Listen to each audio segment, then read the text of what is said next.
তো গাইজ আজকে যাব খুলনাতে, দেখবেন আজকে খুলনায় যায় কি মজা করি। এই যে আমরা সবাই রিক্সা নিয়ে বের হয়ে পড়ছি খুলনার উদ্দেশ্যে। প্রথমে ওষুধ কিনে নিলাম, ওষুধ কিনে নেওয়ার পরে সবাই মিলে আর কি হাঁটা ধরলাম স্টেশনের দিকে। আমি, বাঁধন ভাই, রবিউল স্যার এবং তুষার স্যার সবাই মিলে যাব এখন খুলনার উদ্দেশ্যে। তো স্টেশনে চলে আসলাম। স্টেশনে আসার পরে এই যে পরিবেশ দেখতে পাচ্ছেন, বাঁধন ভাই এসেই ছবি তোলা শুরু করে দিল, কারণ আমরা এটা অনেক দিন পরে ট্যুরে যাচ্ছি। তো আমিও ছবিতে সবাই মিলে ছবি টবি উঠলাম। ওঠার পরে এখন আর কি স্টেশনে ট্রেনের জন্য ওয়েট করতেছি। এখন এই যে কোলাহল দেখতে পাচ্ছেন স্টেশনে, কি কোলাহল। তো এই খাওয়া শুরু করলো বাঁধন ভাই। তো বাঁধন ভাই পাঁপড় কিনলো, আমরা সবাই মিলে খেলাম। খাওয়ার পরে এখন ট্রেনে উঠে পড়লাম। উঠে পড়ে ট্রেনের পরিবেশটা অনেক সুন্দর ছিল এবং আমরা সবাই মিলে যে যার মতো জায়গা দখল করে নিলাম। দখল করে নিয়ে এখন ট্রেনের ভিতরে বসে আমি জানলার সিটটা নিলাম। সিটটা নেওয়ার পরে অনেক সুন্দরই লাগছিল। লাগার কারণে এই যে এখানে আবার বাঁধন ভাই ছবি উঠতে, তাই আমি বললাম যে আমাকেও ছবি নেই। এই যে স্যার, জুয়েল স্যারও আছে। জুয়েল স্যার একটু লেট করছিল আসার জন্য। পরে আমরা সবাই মিলে আর কি গেলাম। এই যে আমার স্যার এইখানে বসে বসে জানলা দেখছিল। তো আমার জানলার কাছে ভালো লাগতেছিল না, কারণ মোবাইল টোবাইল অনেক চুরি হয়। আমি বারবার মোবাইল বের করতেছিলাম, এই কারণে চলে আসলাম আমি জানলার পাশে। আসে আর কি সবাই রওনা দিচ্ছি, যে যার মতো মোবাইল নিয়ে সবাই ব্যস্ত। এখানে ভিড় লেগে গেছে, যে যার মতো সিট খুঁজতেছে। এখন চলে এসেছি খুলনা স্টেশনে। স্টেশনে আমার প্রথমবার আসা। ছবি ভালো হয়নি ভাই? ফাইন করে দেখতেছিলাম, ছবি মুভি উঠতেছিলাম, রিলস মিলস বানাচ্ছিলাম। বানাইতে চলে আসলাম। আপনারা দেখতে পাচ্ছেন আমি আর বাঁধন ভাই যাচ্ছি এখন। এই যে খুলনা নামলাম, নামার পরে আর কি এখন যে হোটেল ভাড়া করেছি আমরা সেই হোটেলের দিকে যাচ্ছি। এই যে খুলনা স্টেশন দেখতে পাচ্ছেন। খুলনা স্টেশনটা অনেক সুন্দর লাগিয়েছে আমার কাছে, কারণ আমি প্রথমবার গেছি একদম কমলাপুর স্টেশনের মতো। মূলত এই যে স্যার করছে, এই যে হাই দিচ্ছে, পরে হাই দেওয়ার পরে আমরা চলে গেলাম। এটা আমাদের অনেক মজার একটা ট্যুর ছিল। তা আমরা মূলত যাচ্ছিলাম খুলনাতে যাওয়ার পরে যাব হচ্ছে সুন্দরবনের উদ্দেশ্যে। তো এইখানে আসার পরে সবাই খাওয়া দাওয়া করে অটো নিয়ে, খুলনা শহরটা অনেক সুন্দর ছিল, যে যার মতো আর কি যাচ্ছিলাম খুলনার দিকে। খুলনা একটু জামজট ছিল, হালকা পাতলা ঢাকার মতো। তো আমি প্রথমবার গেলাম, অনেক সুন্দরই লাগতেছিল। কেমন কি, এই যে খুলনা শহরে চলে আসলাম। আসার পরে এখন আর কি রওনা দিছি সার্ভিস পয়েন্টের উদ্দেশ্যে। আমি প্রথমবার গেছি, এই সার্ভিস পয়েন্টের সামনে চলে আসলাম। স্যার ভাড়া দিল, দেওয়ার পরে এখন আমরা কি সবাই মিলে আর কি রওনা দিব। তো এর মধ্যে আবার স্যারের জন্মদিন ছিল আজকে। আমি আর বাঁধন ভাই মিলে সবাই মিলে আর কি সেলিব্রেট করলাম স্যারের জন্মদিনটা, কারণ স্যারের সাথে আবার কবে দেখা হয় না হয়। স্যার অনেক ভালো মানুষের মনের একজন মানুষ। স্যারের সাথে জন্মদিন সেলিব্রেট করার পরে এই যে 0 পয়েন্টের থেকে আমরা গাড়িতে উঠলাম। এখন যাব মংলার থেকে যাব সুন্দরবন। তো সকাল সকাল বের হয়ে মংলার উদ্দেশ্যে গেলাম। এই যে চলে আসলাম মংলাতে গাড়ি থেকে নেমে এখন ওইখানে যাওয়ার পরে আমাদের ট্রলার ভাড়া করা আছে আগে থেকেই। ট্রলার আসবে, এই যে আমরা এই যে ট্রলার চলে এসেছে আমাদের রিসিভ করার জন্য। এইটা আসবে এখন এই ঘাটে এসে একটা কাহিনী হয়েছিল। এইখান থেকে চাঁদা চাচ্ছিল, যেহেতু আমার স্যাররা অনেক আগে থেকেই গেছে বা আইসে, এই জন্য চাঁদা দিতে রাজি হচ্ছিল না। এই যে এইটা নামার পরে আর কি আমরা ট্রলারে উঠবো। এই যে আমরা দেখার পরে ট্রলারে উঠে পড়ে এখন যে যার মতো আর কি সবাই মিলে যাচ্ছি সুন্দরবনের উদ্দেশ্যে। সুন্দরবন আমি দ্বিতীয়বারের মতো সুন্দরবনে যাচ্ছি। প্রথমবার বন্ধুদের সাথে গেছিলাম, অনেক মজা হয়েছিল। এই যে ট্রলারটা এখানে থামায় আমরা মাছ টাছ কেটে নিচ্ছিলাম, সব কিছু বা অনেক সুন্দর ছিল। আর পরিবেশটা অনেক সুন্দর ছিল, হালকা গরম ছিল। আমরা গরমের মধ্যে গিয়েছিলাম। ভিডিওটা অনেক দিন পরে দেওয়া হচ্ছে। আকাশটাও অনেক সুন্দর ছিল, মনোরম পরিবেশের সাথে সুন্দর লাগছিল। কিন্তু আমরা বাঘের কোনো দেখা পাইনি, এটা খুব দুঃখজনক। এই যে চারিদিকের পরিবেশটা দেখুন কেমন লাগছে, অনেক সুন্দরই ছিল। অনেক সুন্দর পরিবেশের সাথে যাওয়া হচ্ছে।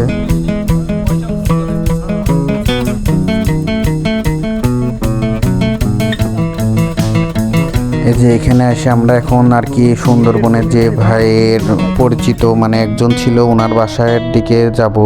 তো আমরা প্রথমে এইখান থেকে নামার পরে যে এইখানে ঘাটে করার পরে আমরা যে যাব এখন এখন আমি আর বাঁধন ভাই সবাই মিলে নামতেছি, নামে সুন্দরবনের ভিতরে আর কি একটু গহীনে ঘুরবো। এই যে নেমে পড়লাম, নেমে পড়ার পরে অনেক ভয় লাগতেছিল। এই যে আগেই ইনেরা সবাই নামছিল, এই যে এখানে তাল গাছের থেকে তাল মাল সবাই পেরে আর কি যে যার মতো কাটাকাটি শুরু করে দিয়েছে। এই যে স্যারটা সবাই দাঁড়ায় আছে, সবাই অনেক গরম লাগছে তাই গেঞ্জি টেঞ্জি খুলে ফেলছে। খুলে ফেলে যে এইগুলো নেমে এখন কাটাকাটি শুরু হবে। এইখানে মাছ ধরা নিয়ে একটা অনেক বড় কাহিনী আছে। কাহিনীটা আসলে সত্যি অনেক মনোমুগ্ধকর এবং মনে থাকার মতো। সব কিছু শেষ করে আবারও আমরা যে যার মতো রওনা দিলাম। রওনা দিয়ে এখন সবাই উপভোগ করছে। দিনটি ছিল শুক্রবার এবং ছুটির দিন, এই কারণে এই যে কিছু রিসর্ট আছে, যারা যাবেন এই রিসর্টের সাথে কন্ট্যাক্ট করলে হয়তো বা ফেসবুকের থেকে আপনারা কন্ট্যাক্ট নাম্বারটি পেয়ে যাবেন। কন্ট্যাক্ট করলে পরে এদের সাথে আর কি এইসব রিসর্টে রাতও যাপন করা যায়।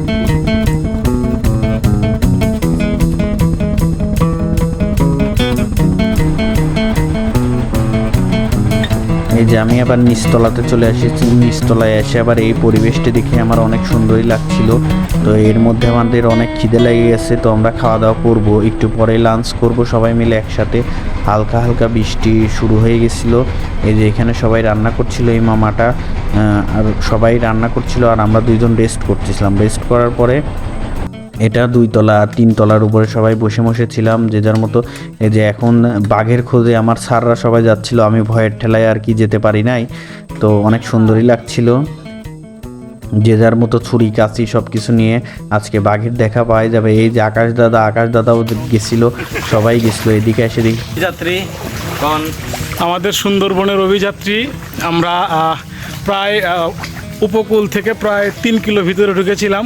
18 কিলো হাঁটতে হাঁটতে খুঁজে পাচ্ছি না। সমস্যা হলো যে আমরা কোথায় যাব? সমস্যা হলো, যেটা সমস্যা হয়েছে এখন জোয়ারের সময়, তো এই যে পানির কারণে আমরা আসলে হাঁটতে কষ্ট হচ্ছে। আর সেই সাথে কষ্ট হচ্ছে আমরা রাস্তা ভুলে গেছি। আমাদের আসলে রাস্তা কোন দিকে সঠিক বলতে পারতেছি না। আমরা জিপিএস অন করে যাওয়ার চেষ্টা করতেছি, নেটওয়ার্ক ফেল হচ্ছে। তারপর আবার নেটওয়ার্ক মাঝে মাঝে ছেড়ে দেয়। আমাদের আর পাশে আছে দা নিয়ে, উনি যেখানে বেশি জঙ্গল দা দিয়ে কেটে কেটে রাস্তা তৈরি করে। আরেকজন ওই যে ভিতরে চলে গেছে,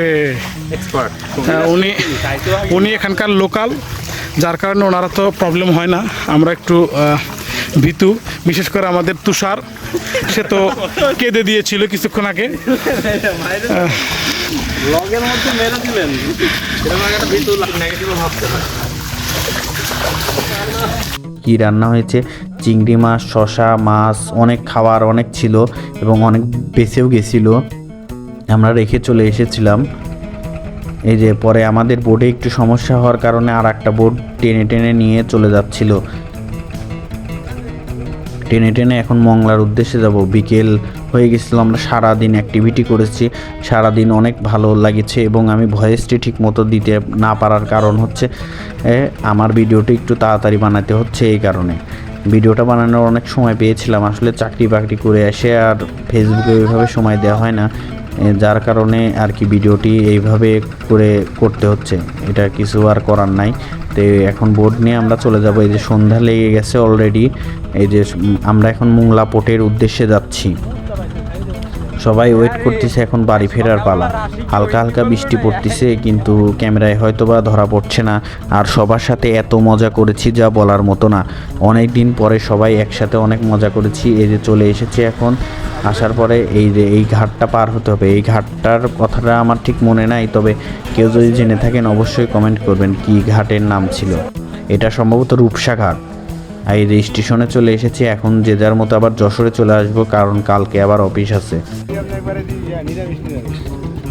এই যে সবাই পানি খাওয়া দাওয়া করছে বা করছে, এগুলা সব কিছু অনেক সুন্দর ছিল। সবাই যে আমাদের স্যার নাদিম স্যার এবং সবাই আমরা রোদের মধ্যে বসে বসে ঘোরাঘুরি করলাম। অনেক সুন্দর একটি দিন ছিল, যা ভোলার মতো না, চিঠির পাতায় অবশ্যই থেকে যাবে যে অনেক সুন্দর। এই যে আমাদের ধীরাজ দা ছবি উঠছে। ও আমরা ওই পুকুরের থেকে যে মাছগুলা ধরেছিলাম, এই যে সেই মাছগুলা বারবিকিউ করার কথা ছিল, কিন্তু আমরা দুঃখের বিষয় আমরা এত খাওয়া খেয়েছিলাম যে বারবিকিউ করার কথা আর মনে ছিল না।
ধন্যবাদ।